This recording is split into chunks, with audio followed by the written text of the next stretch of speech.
Buenas noches, doctores. En representación de Lili, quiero darles la bienvenida a la sesión de esta noche. Esta vez en colaboración con APREDIAP, y esperando que la información médica que vamos a compartir esta noche sea y cumpla con todas sus expectativas, ¿sí? Solo les pedimos, por favor, que mantengan desactivados sus micrófonos para evitar el ruido de fondo, ¿sí?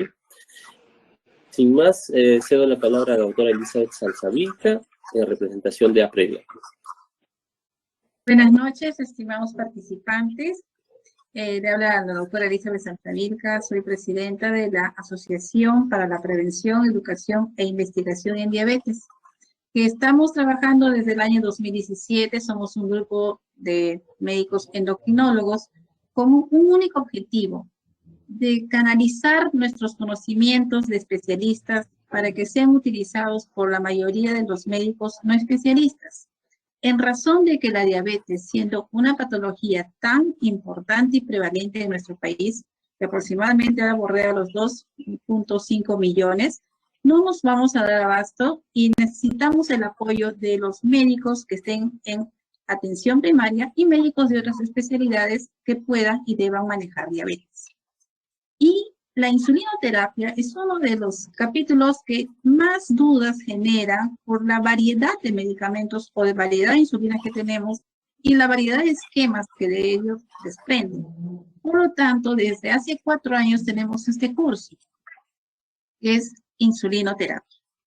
En los 2 últimos años lo estamos haciendo virtual por las circunstancias. El año pasado fue grabado y en esta oportunidad es en vivo para que sea más dinámico y haya una interrelación entre el público y el expositor. Bien, entonces invito a Juan Carlos, que es miembro de APREDIAP, que nos haga el agasajo, o mejor dicho, la presentación al expositor de la noche. Gracias, doctora Elizabeth. Buenas noches también a todos los participantes. Gracias por estar. Es la primera de las serie de charlas virtuales que vamos a tener este año respecto a nuestro uso de insulinas, como lo mencionó la doctora. Nuestra intención, como ella también lo mencionó, es poder capacitar y educar. Dadas las circunstancias, hemos cambiado nuestra metódica, pero sin embargo el objetivo sigue siendo el mismo, que es poder educar. En esta primera sesión tenemos un invitado internacional para estas charlas sobre insulinoterapia. Es la primera vez también que tenemos un invitado internacional. El es el doctor Javier Calvo Marín. Él es médico especialista en endocrinología, graduado con honores en grado y posgrado de la Universidad de Costa Rica. Actualmente labora en el Hospital San Vicente de Paúl y Hospital CIMA. Y tiene como función, además de docente, en la sección de grado y posgrado en la Universidad de Costa Rica. El tema que nos trae hoy a reunión es un tema muy importante, como se ha mencionado, más aún cuando este año se cumplen los 100 años del descubrimiento de la insulina. La insulina que marcó un antes y un después en la terapia de pacientes con diabetes. En esta oportunidad, entonces, dejo al doctor Calvo con el tema de esta noche, que es insulinas con diabetes tipo 2. Buenas noches, doctor Calvo, y adelante. Bueno, muy buenas noches y muchísimas gracias por la gentil presentación. Como les mencionaba, mi nombre es Javier Calvo, soy médico endocrinólogo y laboro aquí en mi país, en Costa Rica, y pues agradezco enormemente la invitación y la gentileza de ustedes de estar conectados con nosotros a esta hora. Sin más, como lo mencionaban, la idea de hoy es trabajar en el tema de la insulina. ¿Qué necesidades podemos responder con el uso de este fármaco? ¿Y cómo lo podemos aplicar en forma de casos clínicos? Que estoy seguro que es lo que hoy, ayer o mañana ustedes van a tener ahí en la consulta. Y ojalá que hoy podamos aprender herramientas que sean de utilidad para ustedes. Entonces sí tengo que declarar que he recibido honorarios para esta presentación. Y podemos comenzar. El doctor Lizarzaburu tuvo la gentileza de ofrecerme alguna información que revisándola se parece mucho a la de nuestro país. Sí vi que nosotros en Costa Rica tenemos una mayor prevalencia, nosotros llegando al 15%, que tiene su lado bueno y su lado malo.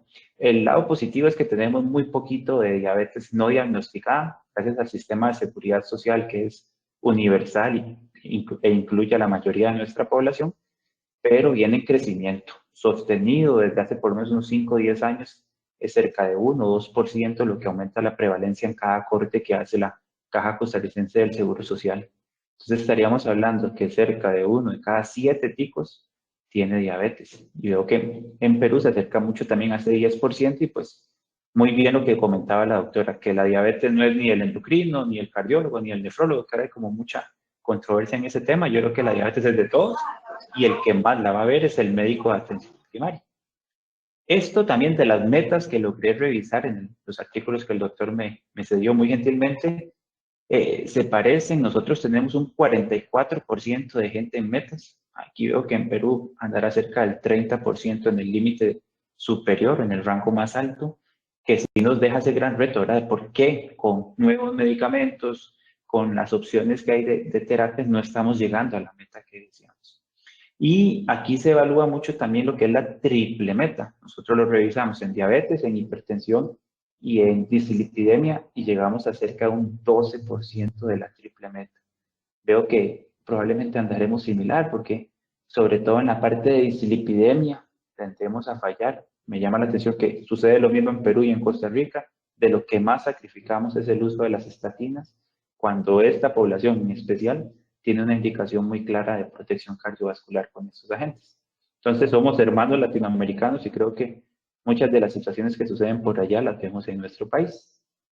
Y hoy en particular yo creo que es derribar un poquito los mitos. Teníamos este reporte que vuelva a lo mismo. Yo creo que es como estar viendo información de Costa Rica, le da a uno la sensación, en el sentido de que hay muchos mitos. Vean ustedes que aquí ustedes lo que evaluaron es entre gente que no utilizaba insulina y sí utilizaba insulina, y por ejemplo el gran temor que tiene la persona de que no va a tener una vida normal si utiliza insulina. Casi que la mitad de la gente lo piensa cuando no ha utilizado insulina. También que genera esta adicción o que inyectarse ya tiene como su prejuicio tal vez a nivel social. Ese estereotipo de ya colocarse un medicamento inyectado significa estar muy enfermo. Pues esto también lo ven ustedes en su población o también le tienen temor al dolor. Y bueno, este tema también de que si va a ser una terapia sostenida para el resto de la vida, si es un fracaso, que muchos pacientes pues así lo pueden ver, una sentencia. Y lo otro, que aquí también lo vemos mucho, que la insulina me va a dejar ciego, voy a perder una extremidad, me voy a morir por estar utilizando insulina. Y vean que los que nunca se han expuesto a la insulina tienen una mayor creencia en ese sentido. De ahí que esto es educar, educar y educar, ¿verdad? Porque hay muchos mitos, temores con respecto a la insulina, que les repito, y estoy seguro que si viniera aquí gente de Dinamarca, de Inglaterra, de China, probablemente los miedos que reúne la población son muy similares, ¿verdad? Y al final de cuentas atendemos humanos con temores cuando se les ofrece esta terapia. La idea de hoy es ver dos casos clínicos. Ahí les voy a presentar primero a este señor. Es un paciente de 42 años. Él es contador, es casado. Aquí en Costa Rica, me imagino que será parecido allá. El contador es el encargado de llevarle a uno las cuentas. Y cuando tiene que ir a pagar impuestos, es el que se encarga de revisarle a uno toda esa información y ponérsela en orden. Entonces tiene una labor que es bastante exigente. Tiene su etilismo y tabaquismo. Todavía toma. Aquí nosotros en Costa Rica, cuando le preguntamos a los pacientes si toman, nos dicen socialmente, porque nuestra sociedad lamentablemente toma mucho licor. Entonces, antes él era todavía más dado, llegaba hasta la embriaguez 2 o 3 veces por semana. Comenta que ha venido disminuyendo ese consumo. Y también fumó un buen tiempo, calculamos si le da 14 paquetes año, y ya hace 12 años, no fuma. Él, tal vez algo que nos llama la atención, tuvo un debut joven, ¿ya? A los 36 años, si lo estamos aquí, fue su debut, con polidipsia, poliuria.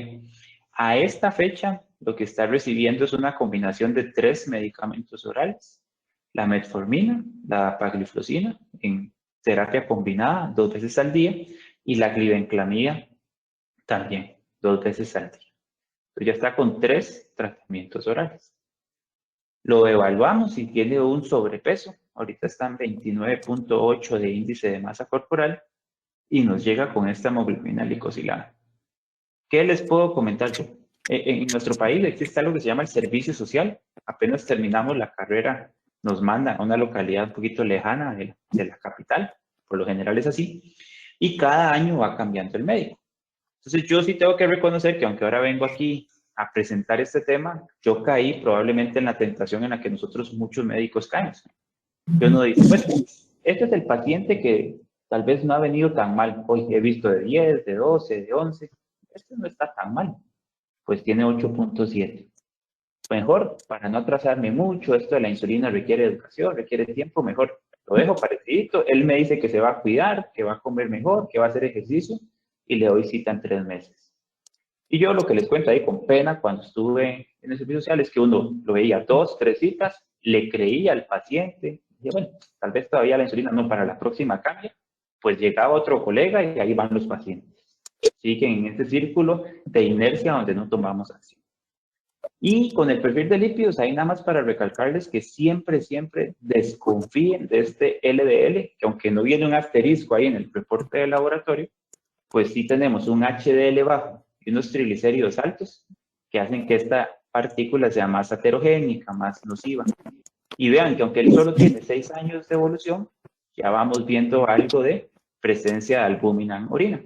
Aquí estamos usando cada vez más la relación albúmina-creatinina, tal vez en algunos de los estudios de diabetes ustedes lo van a ver, que muchas veces la preferimos a realizar la orina 24 horas por lo mal que se puede tomar cuando uno envía esta prueba. Y una creatinina en 1.04. Todavía no le afecta tanto la tasa de filtración glomerular, pero sí podemos ver que ya tiene una microalbuminuria. O sea, ya algo de daño órgano blanco hay, aunque estamos temprano en su evolución. La historia es que en noviembre tuvo una infección del tracto urinario. Las glicemias vinieron en aumento, y ya se nos presenta con un mes de polidipsia, poliuria, pérdida de peso y fatiga. Aquí me detengo un momento para comentarles que esto es gritar que tengo insulinopenia. Siempre que ustedes vean que un paciente con sobrepeso, obesidad, pierde muy rápidamente el peso, tiene mucho cansancio, no rinde igual, tiene la polidipsia, y no sé si a ustedes les pasa como aquí, pero el paciente con polidipsia toma gaseosas, toma jugos, entonces es como echarle leña al fuego, y esto va en incremento, cada vez más hiperglicemia. Y bueno, con algunos dispositivos de los que contamos ahora, tenemos un monitoreo flash de glucosa. Ustedes lo han podido apreciar. Es ese dispositivo que se coloca a nivel del brazo del paciente y él puede estar sensando sus glicemias y obtenemos estas curvas. ¿Qué es lo que podemos ver aquí? Que el paciente tiene hiperglicemia en ayunas. Vean que aquí, por ejemplo, en 194. Esto es como un promedio de cómo andaba en los diferentes días. Entonces vean ustedes que cerca de las 6, 7, ya está amaneciéndose por ahí de 200 miligramos por decilitro y que durante el día ya no logra bajar ese valor. Tal vez con la glibenclamida algo logra compensar por algún momento. Inclusive le da a uno la sensación que pueden haber niveles ahí limítrofes bajos, que en la madrugada se acerca a los 70, por ahí. No hay tanta historia de hipoglicemias en él, pero sí definitivamente nos estamos saliendo de la meta. En él en particular, ustedes ven que esta zona gris, que por convención ahora el tiempo en rango, se llama esto, anda entre 70 y 180, pues el problema que tiene este paciente es que está teniendo muchos valores de glicemias altas, sobre todo durante la mañana y la tarde. Entonces aquí la idea es que se lleven 3 puntos con este caso. El primero ya se los introdujo un poquitito, hay que frenar la inercia. O sea, no se vale decirle hoy a ese señor, bueno, solo tengo 15 minutos para atenderlo, siga tomando lo que ya viene haciendo y nos vemos en 3 meses. No.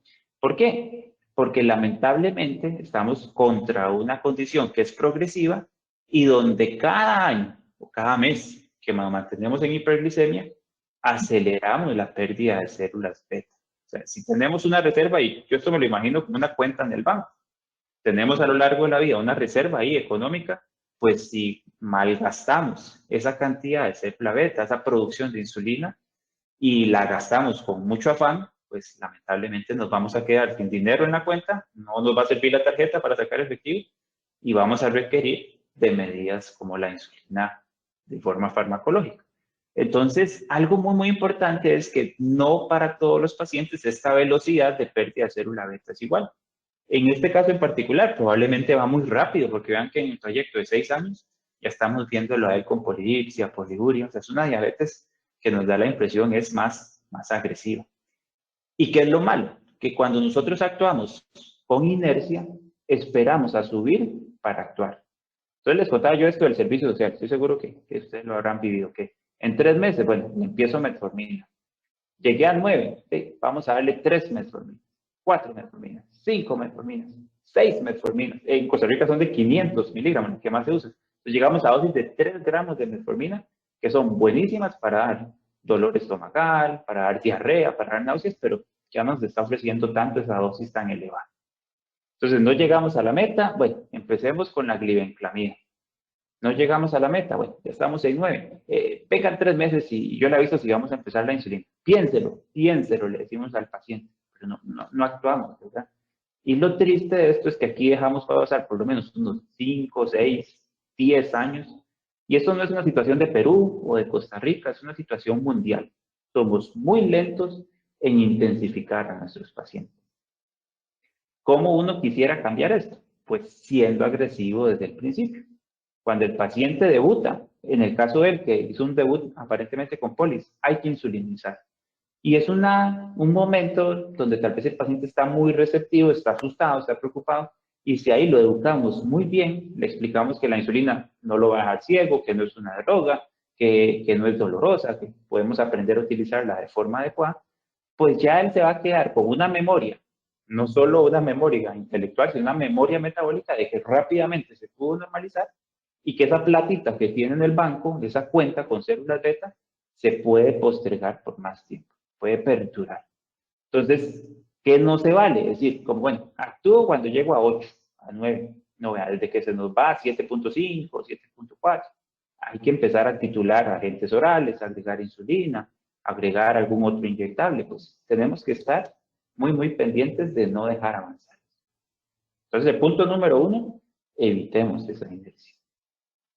Lo segundo es que, por suerte, comenzar la insulina, pienso yo, no es lo más complicado. ¿Y por qué? Porque tenemos guías claras que nos dicen, primero, ¿a quién hay que empezar la insulina? Entonces vean que hay como claves aquí, que es que siempre que la glicosilada esté en más de 10%, es difícil que con un medicamento oral, con algún medicamento no insulínico lleguemos a la meta, bajemos 3%. Habrá excepciones como todo, pero si el paciente tras de eso tiene síntomas de catabolismo, polidipsia, poliuria, pérdida de peso, ahí nos está diciendo no tengo insulina, estoy insulinopénico. O siempre que exista algún tipo de sospecha con diabetes tipo 1, que a veces nos bloqueamos y pensamos diabetes tipo 1 de niños, de adolescentes, pero no, podemos tener personas de 30, 40, hasta 50 años que hacen su debut de diabetes tipo 1, entonces nunca olvidar que esto puede suceder.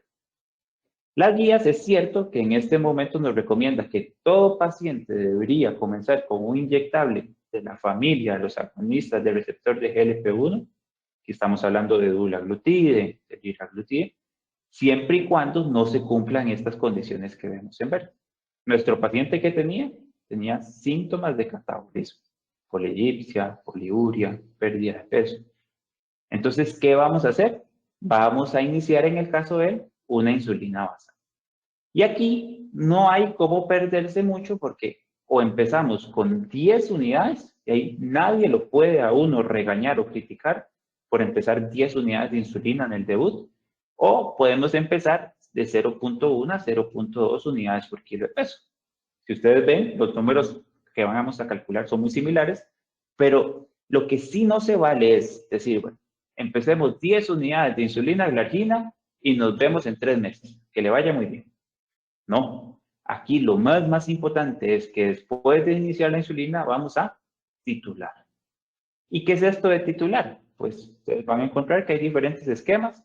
Una forma fácil de recordarlo es que cada 4 días aproximadamente revisamos glicemia en ayunas. Si no estamos cumpliendo la meta, aumentamos 2 o 4 unidades de insulina. O sea, le vamos diciendo al paciente que nos envíe sus glicemias en ayunas para tomar la decisión. Una forma más práctica, tal vez ahora que tenemos tanto que hacer y ustedes tienen que estar entre COVID, entre consulta privada, entre WhatsApp, entre correos. Bueno, tal vez una vez por semana. Se lo empiezo hoy lunes. Bueno, hoy es miércoles. Se lo empiezo hoy miércoles. De hoy en 8 días envíeme sus 7 glicemias en ayunas y tomamos la decisión si sufrimos. Pero les insisto, lo que no se vale es decirle, váyase con sus 10 unidades y vuelva en 3 meses, porque vamos a perder tiempo muy valioso.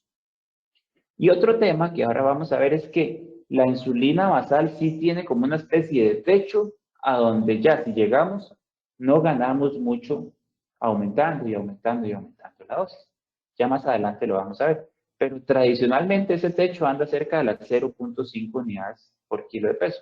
¿Qué quiere decir eso? Si recordamos a nuestro paciente, él pesaba 78 kilos. Ya cuando nos vamos acercando a las 40 unidades, decimos, no, ya más insulina basal no me va a ser de tanta utilidad. Otra vez, como todo en medicina, habrá excepciones, pero no vamos a compensar una glicemia solo dando insulina basal y en altas cantidades. ¿Cómo sabemos que ya lo logramos? Evaluando glicemias en ayunas para saber que estamos con la dosis correcta. Tenemos, y parte de lo que está ahora disponible, tal vez ofreciéndonos una posibilidad de un costo menor, son insulinas análogas que son bioequivalentes. Aquí, por ejemplo, estamos hablando de Basaglar.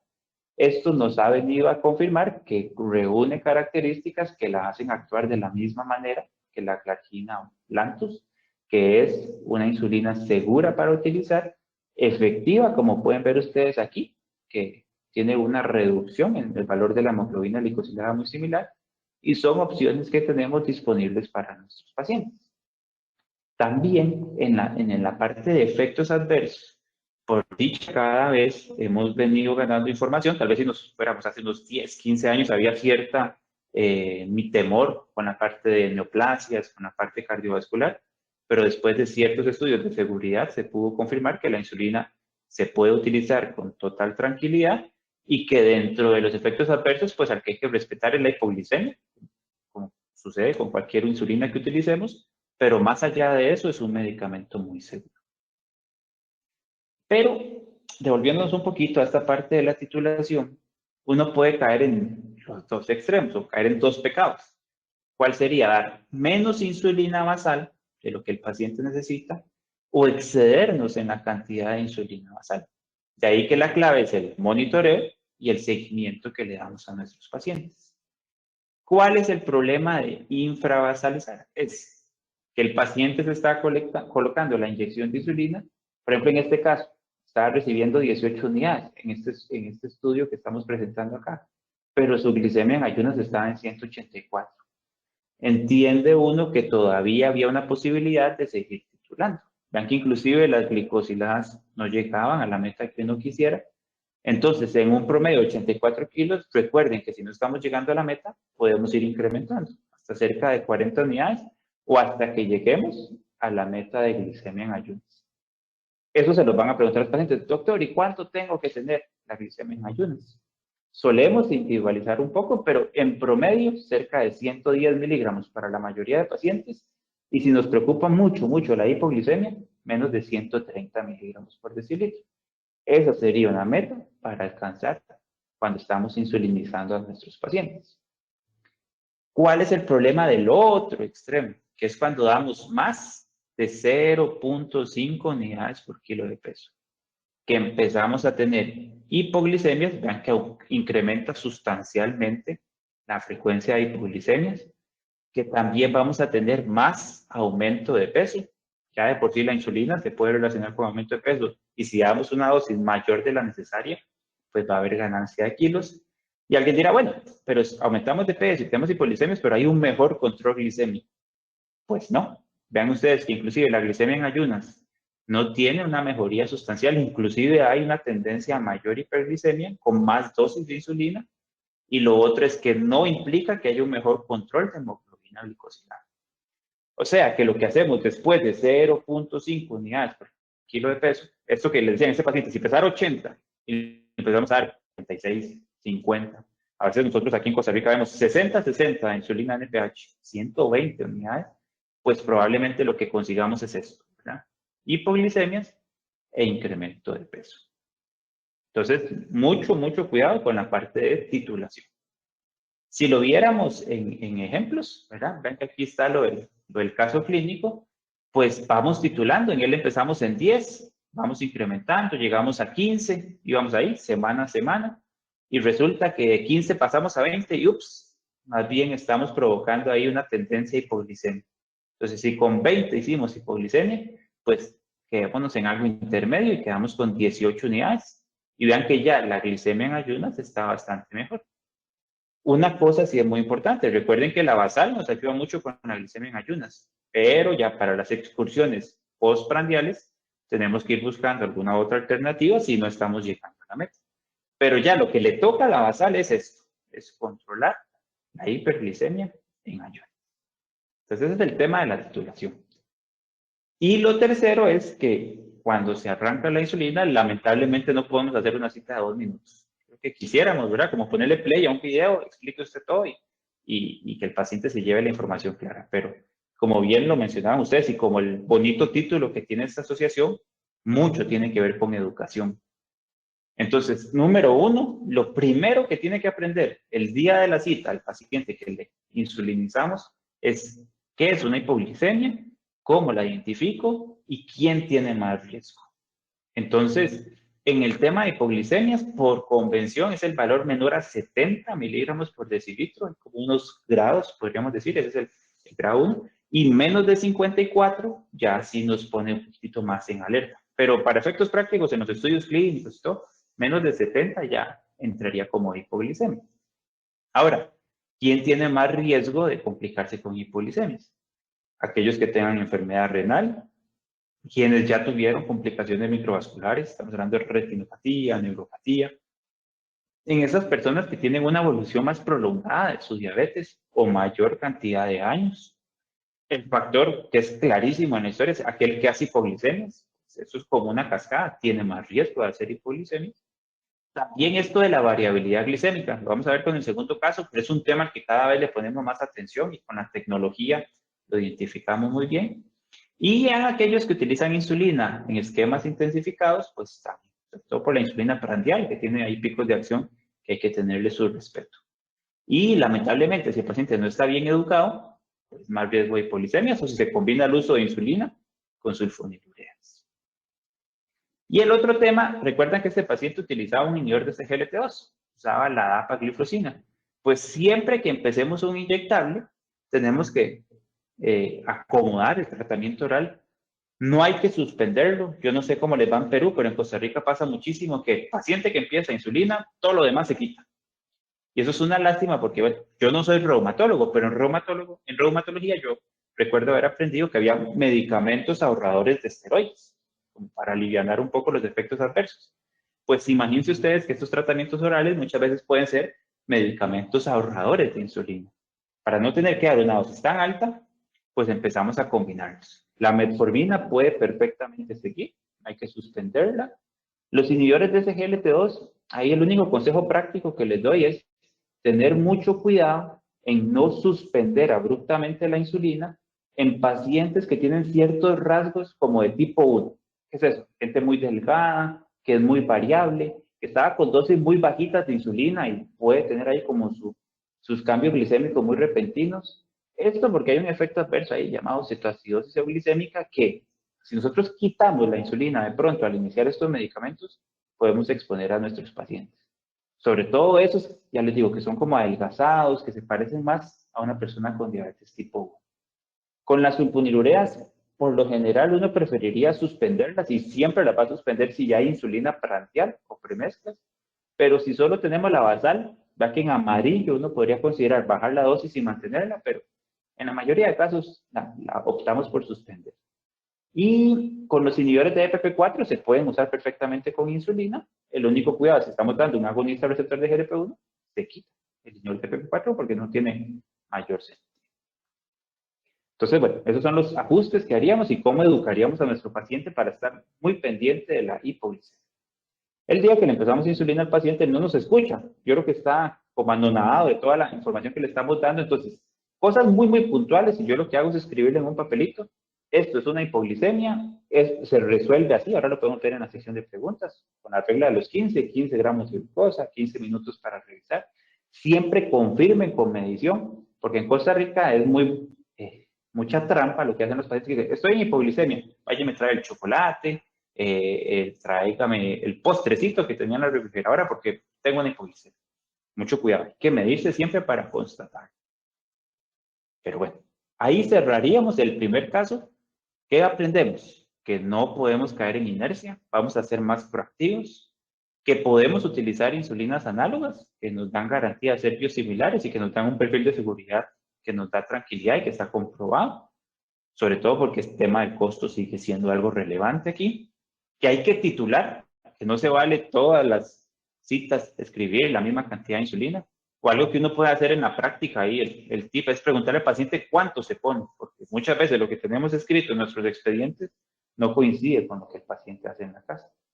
Y bueno, cómo educar a nuestros pacientes para prevenir y saber ver cuándo está en una hipoglicemia. Bueno, y ahora tenemos el segundo caso. Este es un poquitito más cortito y ya pasaríamos a la sección de preguntas. Esta señora ya tiene más años, vean que tiene 71, una maestra pensionada, pero aún así todavía se mantiene activa, hace ejercicio, ahora está un poquitito más encerrada por el tema de la pandemia, por cierto temor. Ella no tiene etilismo, tabaquismo, lo que tiene es un control por hipotiroidismo y lipidemia. Vean que hizo un debut también temprano, a los 40 años. Yo no sé cómo andan ustedes en Perú, pero nosotros sí estamos viendo una población más joven con diabetes, lamentablemente muy ligado a estilos de vida. Y aquí pasa lo que les comentaba previamente. Sobreinsulinizamos, sobrevasalizamos. Ya que ella tiene 72 unidades de insulina NPH.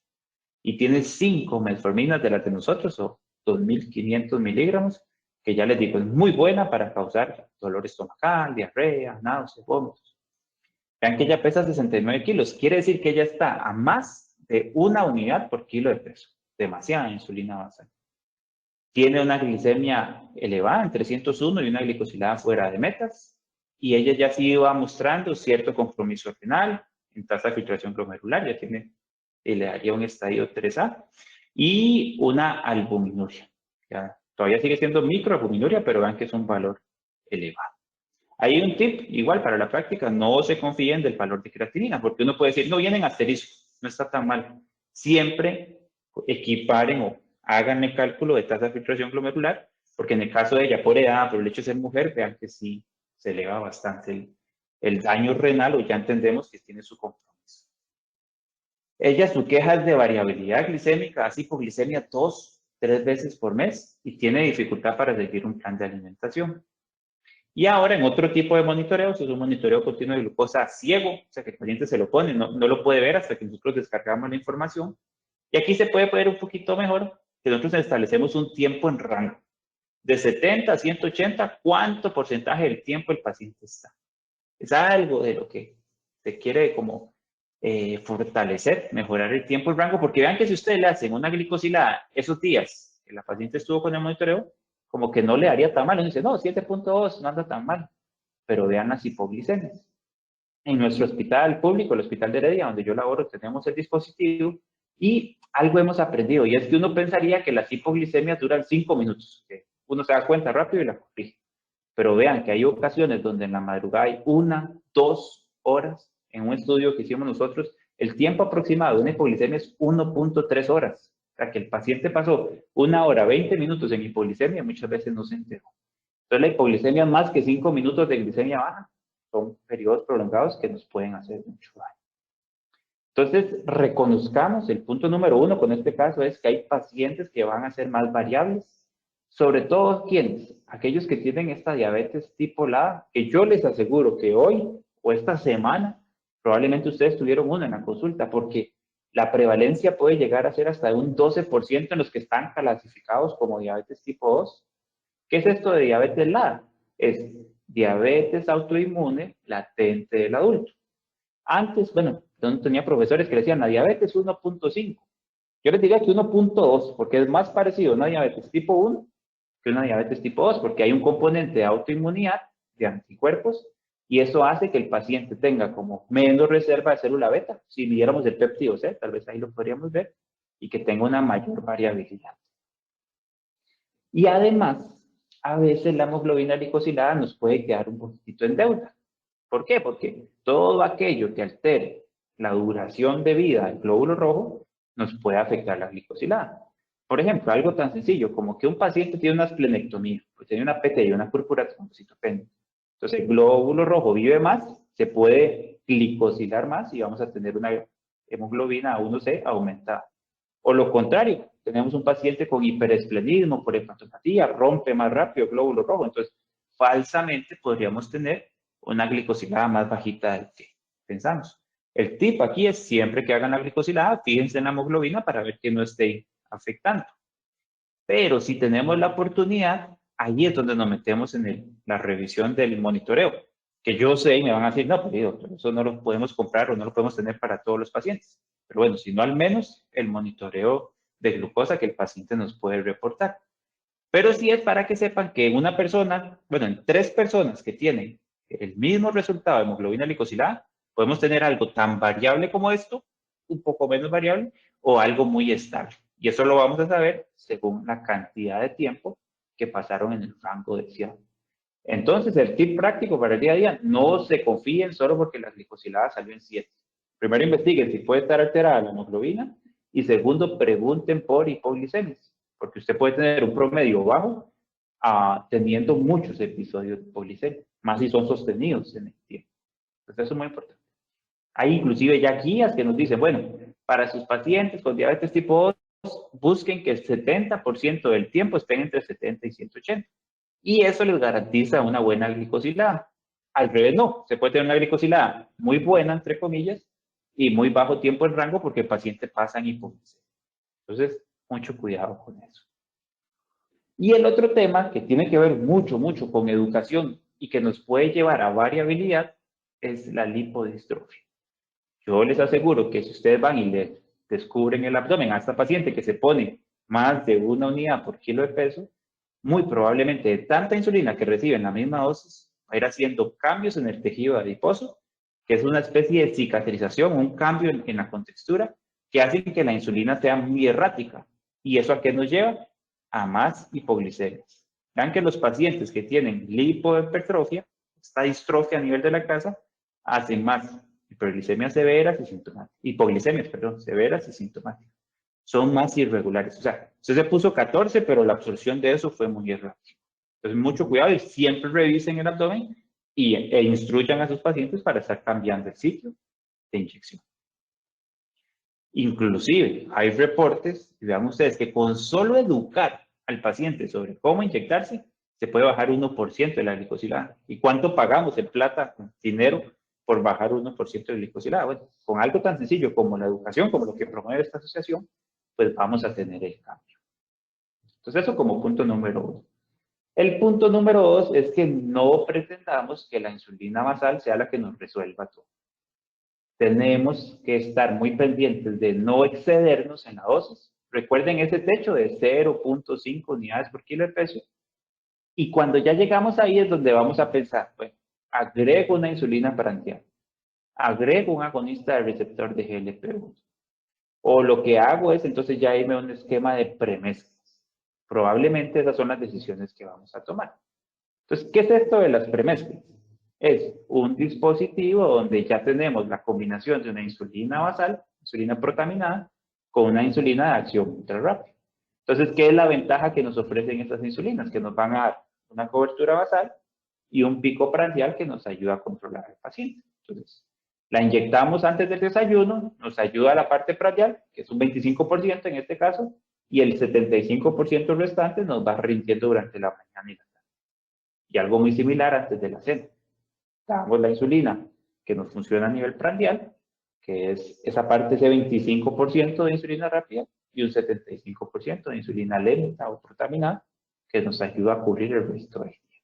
Entonces, esa sería una opción. ¿Qué beneficios tiene agregar una insulina bifásica contra solo insulina basal? Que vamos a poder atacar más los picos postprandiales que está teniendo la persona. No podemos pretender que la insulina basal nos cubra la comida. No está diseñada para eso. Y ahí es donde nos ayuda la insulina prandial.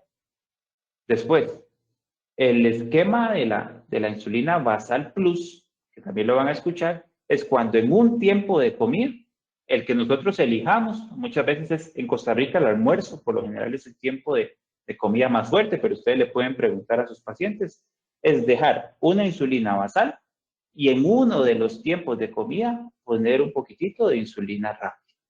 Ya les digo, ustedes pueden preguntar al paciente cuándo come más o escoger ustedes el tiempo de comida que elijan.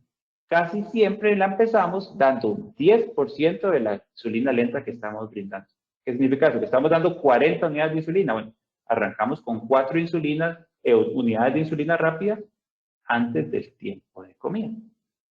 Entonces ahí muchas veces lo usamos como un puente. Empezamos por aquí y según el monitoreo vamos tomando decisiones. Lo otro es que podemos dar esta insulina bifásica 2 veces al día, que ahora lo mencionábamos, ¿verdad? Tenemos el apoyo de la basal durante el día y antes del tiempo de comida, como también va 25% de insulina rápida, nos va a cubrir un pico y en la noche hacemos lo mismo. Entonces ahí tenemos una cobertura que nos ayuda con 2 picos de glicemia postprandial y nos da el aporte de insulina basal. Y el esquema ya intensificado por excelencia, que es el esquema basal bolo. El pero que tiene, por lo menos estamos hablando de 4 o a veces 5 inyecciones al día, dependiendo de la basal que utilicemos o las meriendas. Entonces daríamos una insulina basal y antes de cada comida, desayuno, cena y almuerzo, vamos a dar una insulina prandial. Este lo usamos muchísimo con diabetes tipo 1. Ahí el cuidado o la educación mucho tiene que ver con colocarse la insulina prandial antes de la comida. Que, no sé en Perú cómo les va, pero en Costa Rica son famosos por inyectarse hasta después de comer, porque qué susto. Después me da hipoglicemia. Entonces sí, temporizar o sincronizar muy bien la insulina rápida con el tiempo de comida. Si es insulina humana, la regular, por lo menos unos 30 minutos antes. Si es insulina ultra rápida, puede ser 10, 15 minutos antes. Alguna gente en particular, inmediatamente antes. Pero sí está muy pendiente de que no es una insulina para colocarse después de comer. Pero bueno, veámoslo tal vez con un ejemplo. Entonces resulta que a esta paciente le colocamos una insulina premezcla. Vamos a darle una combinación. Entonces tenemos un lapicero que nos va a aportar 25% de insulina rápida, que sería insulina Lispro, y tenemos 75% de insulina protaminada. ¿Qué significa eso? Que, por ejemplo, ella se inyecta 24 unidades aquí, entonces le van a dar 18 unidades de insulina NPL, de insulina lenta, que va a arrancar aquí y probablemente va a llegar como por acá, 4, 5. Y antes de la cena se vuelve a colocar 16 unidades, de esas 4 son unidades de insulina rápida y 12 de insulina lenta. Entonces ahí casi que tenemos una cobertura durante el día. ¿Qué impresión le da uno aquí? Que nos estamos quedando cortos con la parte del desayuno, hay una elevación, y también antitos de la cena se suele subir. Entonces, cuando hacemos el ajuste, probablemente lo que hay que revisar es si el paciente está siguiendo el plan nutricional, si se está alimentando bien, o podemos aquí incrementar un poquitito la insulina para que ese pico sea menor. O si es una cuestión de sincronía, inclusive da la impresión que aquí llegó tarde la inyección, ¿verdad? Porque vean que ya cuando el paciente se colocó, ya estaba elevado. Probablemente empezó a comer y hasta después se inyectó. Ahí lamentablemente nos puede jugar en contra. Entonces eso es para que ustedes sepan ahí cómo se puede titular y ahora en la parte de preguntas cualquier duda nos pueden decir. Y ya para terminar, si comparamos esquemas, no es que uno es bueno, el otro es malo y uno es para todos y el otro no sirve para nadie. No, probablemente tengamos pacientes que se adapten a cada uno. La ventaja de la premezcla, con 2 inyecciones tenemos una cobertura durante el día en bastantes casos. Igual hay que estar haciendo monitoreo de glicemias, tal vez un poquito menos o menos estrictamente que cuando el esquema ya va al bolo, que sí depende enormemente del control de glicemias y que implica más inyecciones. La rutina sí es muy importante en la premezcla, porque recuerden que ustedes inyectaron a las 6 de la mañana, ya el paciente quedó con insulina adentro que le va a rendir por 12 y 14 horas. Entonces, que sí sea muy puntual con los horarios. Con el basal bolo, en teoría, usted puede ser un poquito más flexible con eso. Ahí algo importante es que sí se ocupa el apoyo, ojalá si es un paciente dependiente, estar pendiente de eso. En el basal bolo sí tiene que ser alguien muy motivado y muy proactivo porque vamos a depender enormemente de las glicemias. ¿Cuál es el problema? Y yo no sé si a ustedes les sucede allá en Perú, que no nos llegan con las glicemias tomadas. Lamentablemente, tendrán las banditas para hacer sus pruebas, pero El día de la cita no lo encontraron, se los perdieron. Ahí en Costa Rica hay una banda que roba laboratorios, que roba reportes de glicemia, porque se los robaron y por eso no llegaron al hospital. Y algo muy, muy importante es que la red de apoyo en ambos casos va a ser fundamental para que el paciente pueda estar bien controlado. Entonces, ya para irnos con las conclusiones de este segundo caso, muy importante determinar quién puede tener más variabilidad. Ustedes determinen, bueno, este paciente tiene más riesgo de una diabetes tipo la, por estas características que me llaman la atención. Ahora las podemos, cualquier cosa, comentar en la sección de preguntas. No pedirle a la insulina basal más de lo que puede. Esto es de, yo no sé, como ustedes, por ejemplo, tendrán ahí a Pizarro de delantero en la selección y ustedes dicen, no, ya, él está haciendo demasiados goles, pero ya no me puede defender, ya no puede ser el portero, ahí necesitamos a más gente. Pues algo así pasa con la insulina basal. Es muy buena para controlar la glicemia en ayunas, pero tampoco le vamos a pedir que nos controle los picos postprandiales, pues ya no le toca. Lo otro, muy importante, titular la insulina y monitorear, y esto es un cambio dinámico. Yo sé que ustedes tienen pacientes que le dicen, hoy me fue bien, pero ayer no, con la menstruación, con el estrés, con el examen, se me cambió la glicemia. Pues estar pendiente de ese monitoreo y saber que no es que hay un esquema bueno y un esquema malo, sino que se puede adaptar para las diferentes necesidades. Bueno, creo que por ahora esa era la información que yo les traía. Les agradezco enormemente su atención. Espero que haya sido de utilidad y quedo totalmente anuente a cualquier duda. Muy buenas noches y muchas gracias. Muchas gracias, doctor Calvo. Muy, muy didáctica su presentación. Antes de pasar a la rueda de preguntas, queremos darle un pase, unos minutos a la señorita educadora. Está la señorita Darcy López. Buenas noches.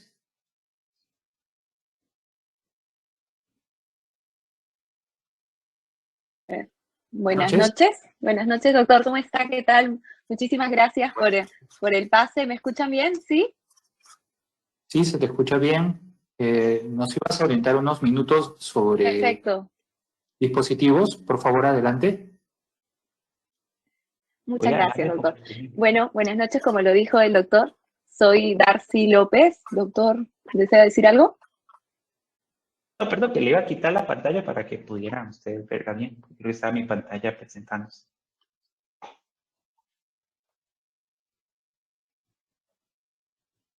Ok, gracias.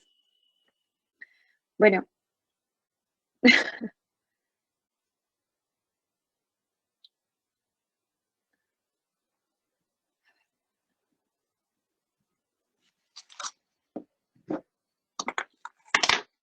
¿Ahora sí? ¿Sí? ¿Me ven? Sí, Darcy. Perfecto. ¿Se ve correcto? ¿Se escucha bien? Perfecto.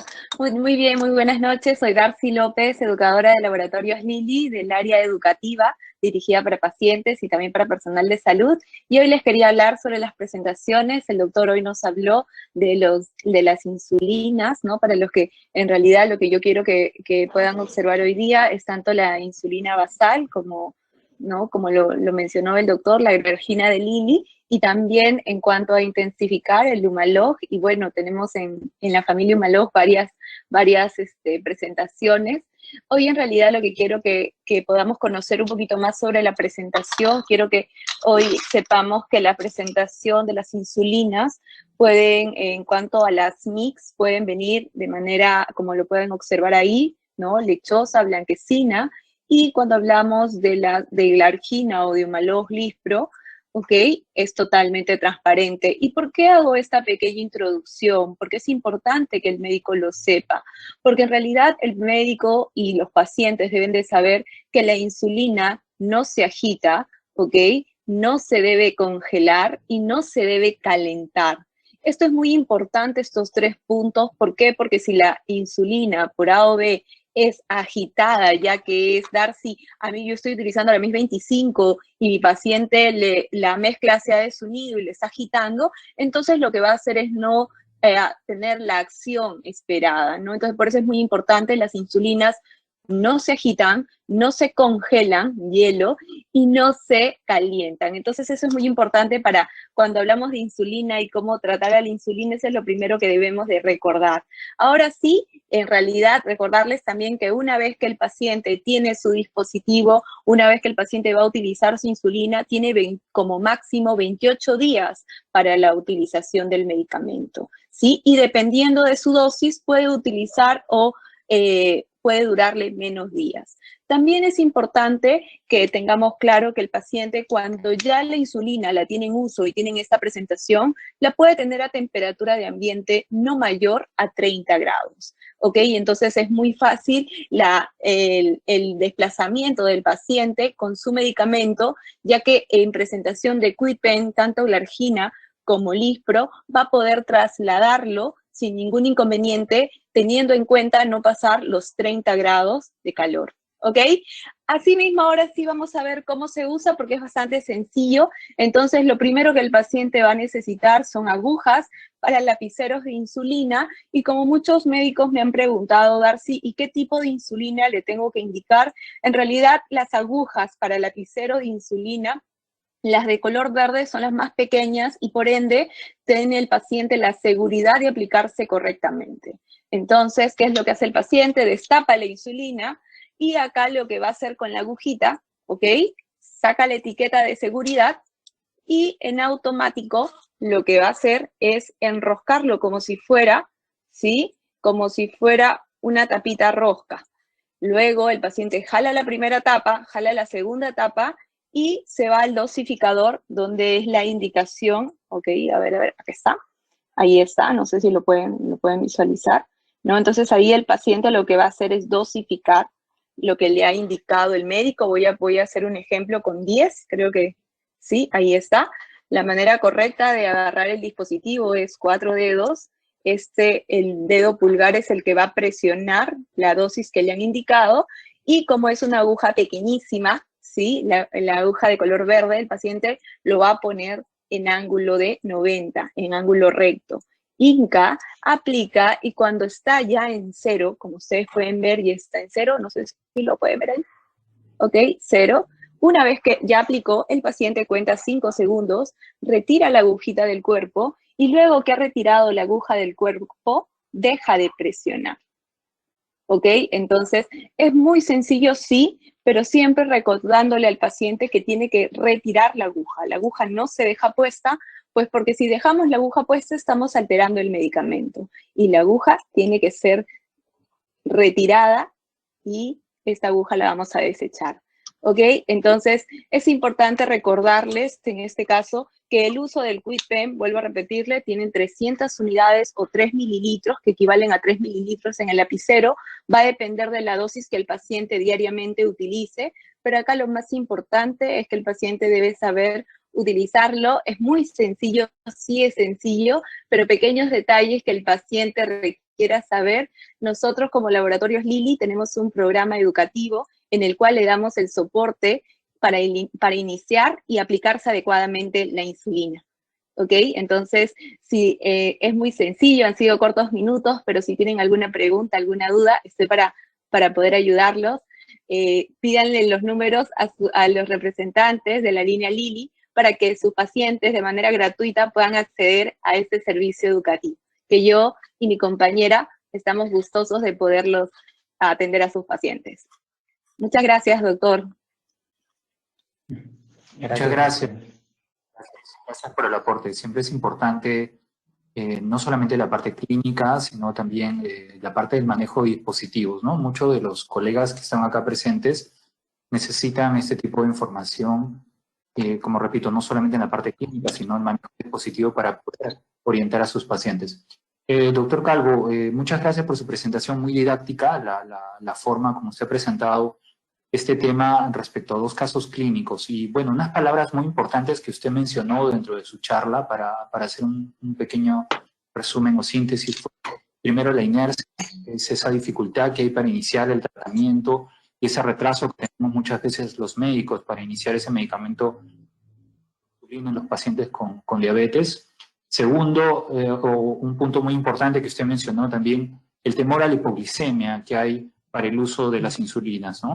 Sin embargo, sabemos que hay algunos medicamentos biorales que pueden tener tanto riesgo de hipoglicemia o mayor que la insulina, las sulfonilureas que usted mencionó, el caso de la glimenclamida o glimepirida.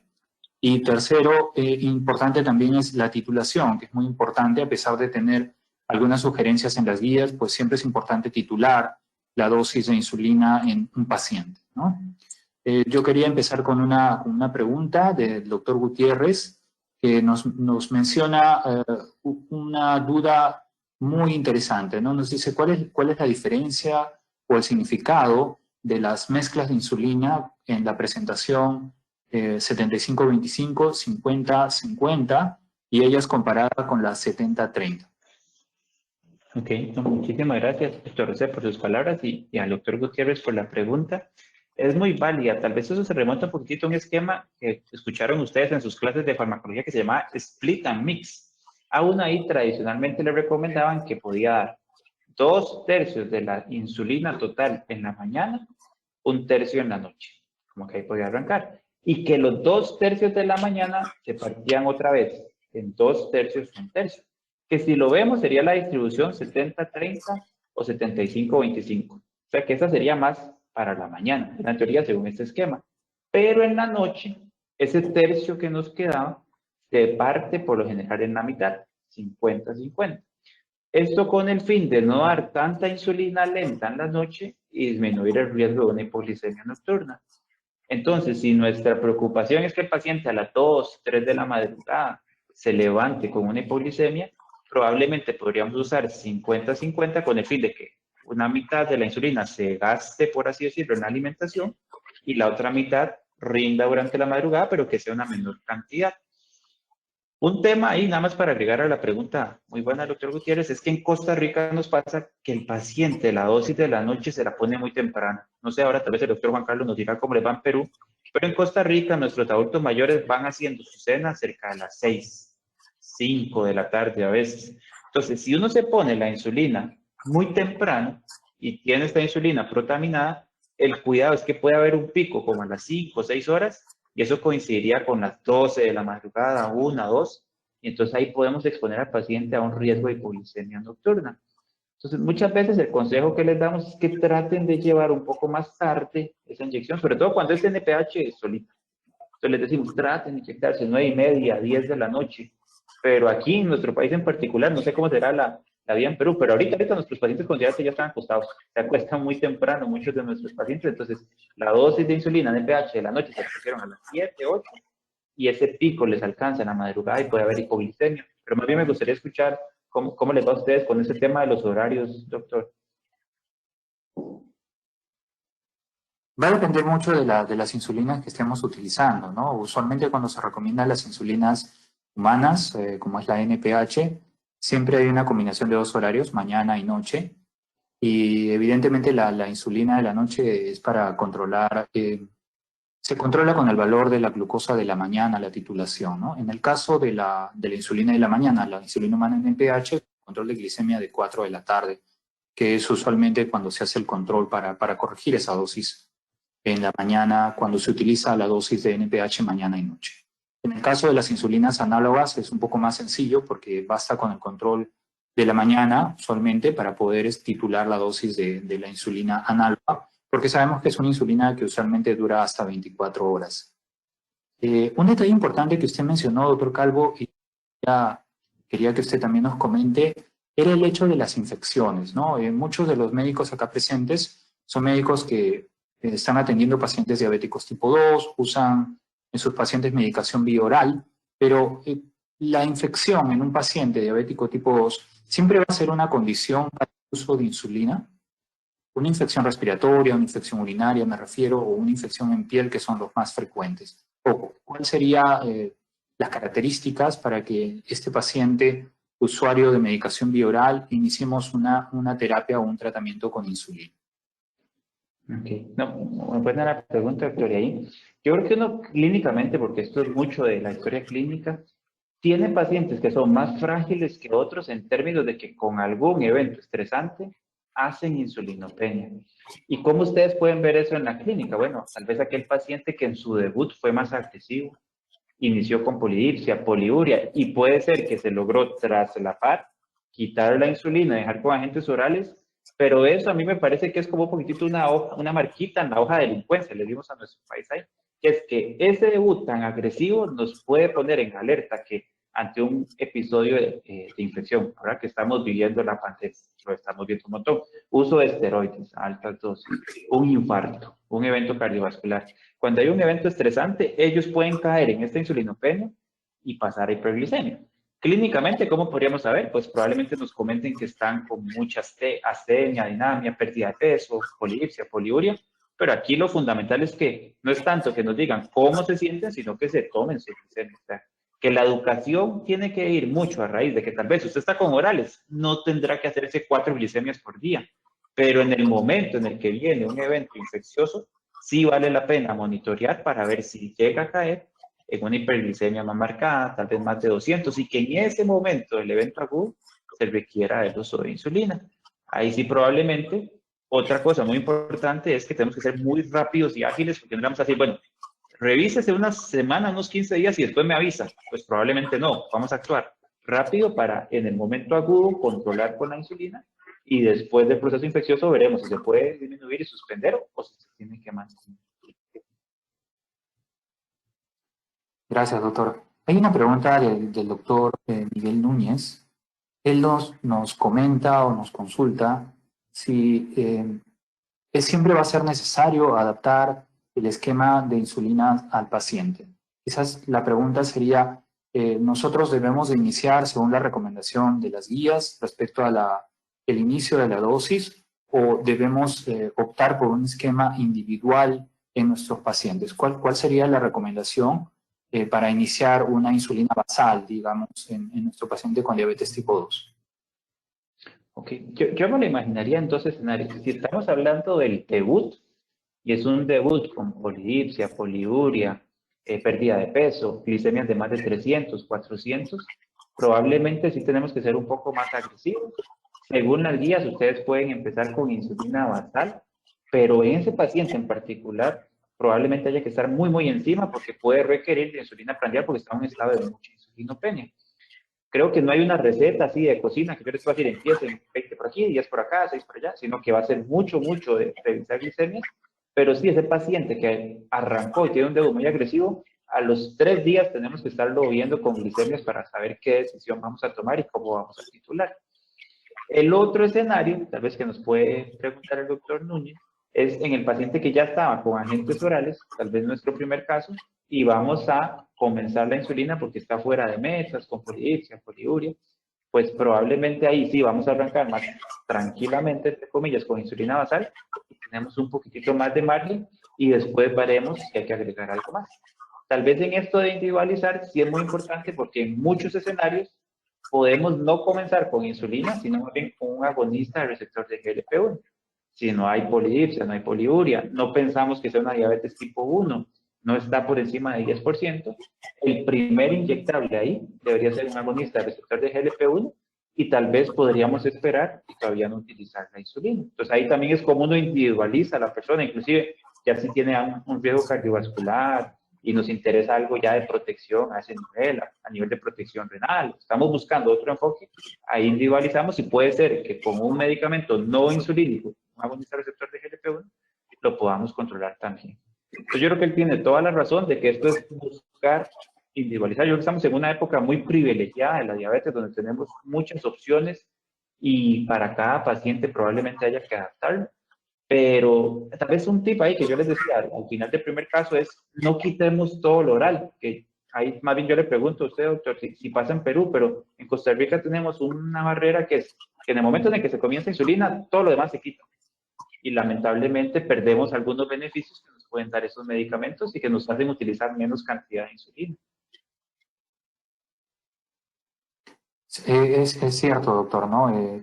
Casi todos los puntos que nosotros comentamos y que usted nos está refiriendo respecto a la necesidad del uso de insulina, caen sobre la inercia de demora del uso de la insulinoterapia en el paciente que es tan necesaria, ¿no? A veces asociamos la insulina, como usted lo mencionó en algún momento, con solamente la diabetes tipo 1, pero viene siendo un medicamento muy importante en los pacientes con diabetes tipo 2 para el control de su enfermedad y a veces, o muchas veces retrasado en su inicio, ¿no? A nivel de muchas instituciones que se han revisado información, casi un tercio de los pacientes con diabetes tipo 2, o cerca de un 33% de ellos, ya son usuarios de insulina y controlan bien su diabetes. Y ese mismo porcentaje se da en el mundial. Un detalle importante que está mencionando usted es el hecho de suspender los medicamentos orales cuando un paciente requiere o se va a iniciar el tratamiento con insulina. Entonces, de repente usted pudiera recordarnos cuál sería la situación o cuál sería nuestra conducta respecto a los fármacos orales cuando nosotros queremos iniciar o vamos a iniciar una insulina basal, recién vamos a hacer una insulinización en un paciente. Pongámoslo en el contexto de consultorio externo, ¿no? Es un paciente que no ha llegado a la meta, ha estado en tratamiento con medicamentos orales durante muchos meses, varios años, y hemos visto que no hemos llegado a la meta o se ha deteriorado el valor de la hemoglobina glicosilada, y nosotros vamos a decidir iniciar una dosis de una insulina basal. Le pongo dentro del contexto que los medicamentos orales utilizados en nuestro país en general son las sulfonilurias y la metformina de lejos. Sin embargo, bueno, en Lima y en varias ciudades ya se utilizan lo que son los inhibidores de la DPP4 y los inhibidores de la SGLT2. En un menor porcentaje los análogos GLP-1, pero sí están en algunos pacientes como tratamiento de diabetes tipo 2. Entonces, bajo ese contexto, ¿qué recomendación o sugerencia nos da usted para iniciar un tratamiento con insulina en un paciente con terapia oral? ¿Suspenderla, no suspenderla? ¿Cuáles serían las opciones? Ok. Sí, con la metformina yo la mantendría. Yo lo que aprovecharía es esa oportunidad. Si estamos dando 2.5 gramos, 3 gramos de metformina, sí probablemente se puede reducir la dosis, no es tan necesario. Probablemente con 2 gramos o 1,5 gramos ya llegamos a la cuota que nos aporta la metformina, pero ya se queda. No hay que quitar la metformina, no se suspende. Después, con las sulfonilureas, la verdad, yo sí la suspendo. Ahí a veces en las guías ponen que puedes reducirse a la mitad y se puede dejar con insulina basal, pero uno no se siente tan cómodo y el riesgo de hipoglicemia se potencia porque los dos agentes lo pueden dar.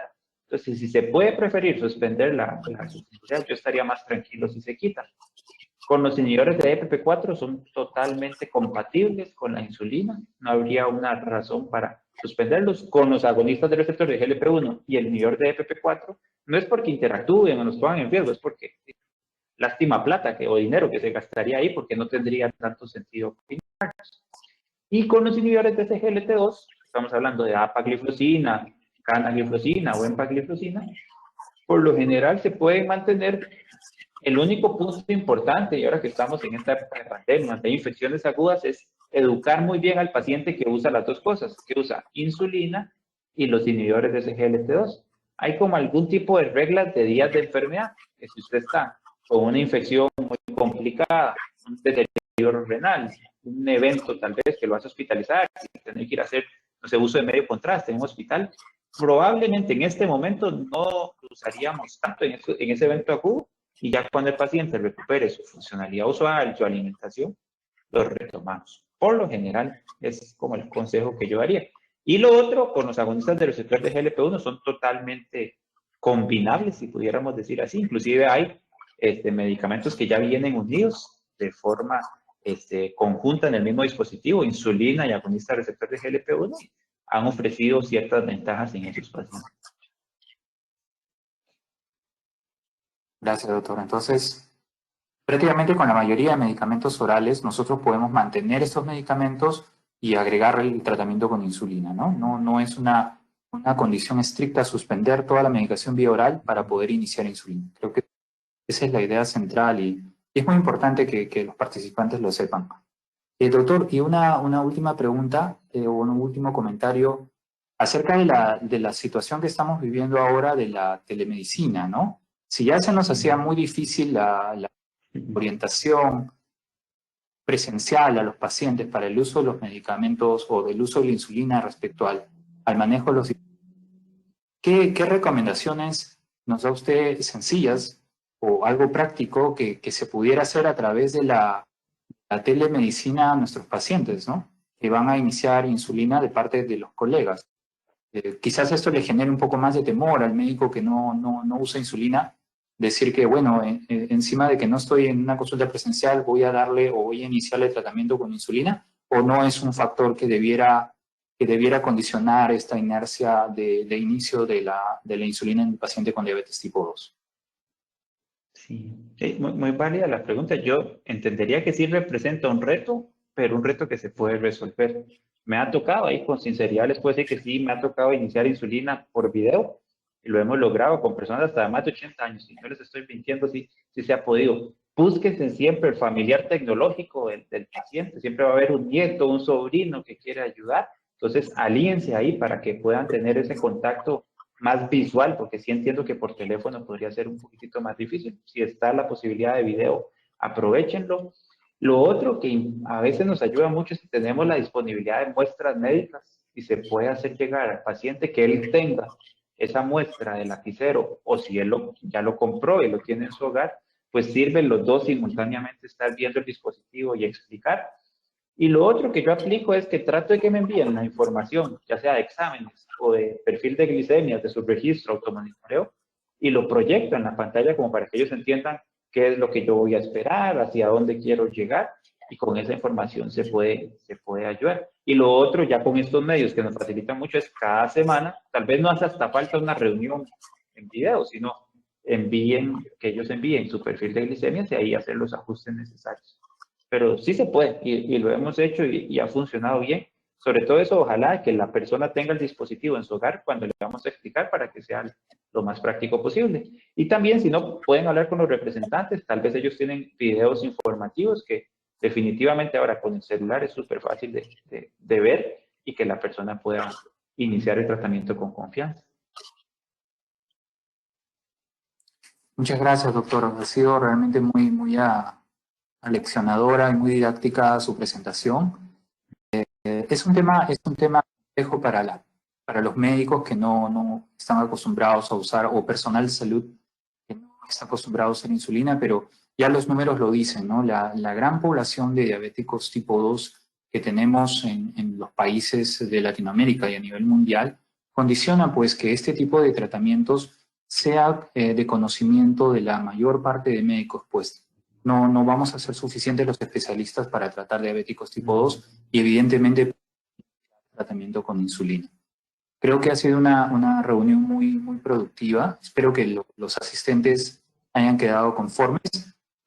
Nosotros vamos a seguir realizando este tipo de actividades para poder continuar educando y quisiera darle el pase de todas maneras a la doctora Elizabeth para que nos comente de las próximas actividades que vamos a tener.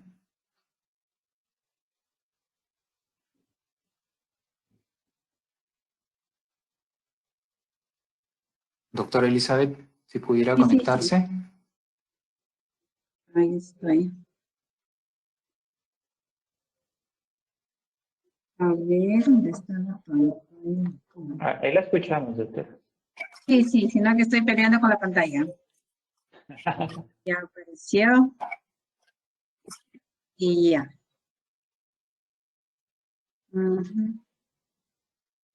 Nada. Bueno, pero vamos a tener 5 charlas, así todos los miércoles, 8:30, y cada miércoles un tema diferente, siempre asociado a la insulinoterapia. Como ya hemos visto, ha sido un buen inicio y a medida que vayamos avanzando, vamos a afianzar todos los conocimientos sobre, en realidad es una técnica y un arte, la insulinoterapia, pero como se dice, aprovechando la opinión de los expertos, como ha sido el doctor Calvo hoy día, entonces vamos a poder manejar mejor a los pacientes. Entonces los invitamos para que se conecten igual el próximo miércoles 8:30 para la siguiente charla. Eso sería todo. Ok, entonces para finalizar, agradecerle nuevamente a usted, doctor Calvo, muy didáctica. Lamentablemente no ha sido presencial, pero virtualmente, gracias por venir al Perú. Sí, lamentablemente ya habrá estar allá. ya habrá una oportunidad. Gracias, doctora Elizabeth. Usted, gracias a los participantes y gracias a Laboratorios Lilly, en representación de la señora Marisol Rodríguez y el señor Jimmy por darnos esta oportunidad para poder iniciar con un excelente speaker nuestra serie de charlas virtuales en nuestras sesiones de jornada de terapia en uso de insulina. Yo creo que si no hay ninguna votación adicional, damos por finalizado, Jimmy. ¿Está bien? Por supuesto, doctor. Muchas gracias a todos los participantes, a ustedes, doctores, también, por su participación, y nos encontramos en otra oportunidad, en otra sesión. Buenas noches. Muchas gracias y Buenas noches. Buenas noches con todos. Buenas noches.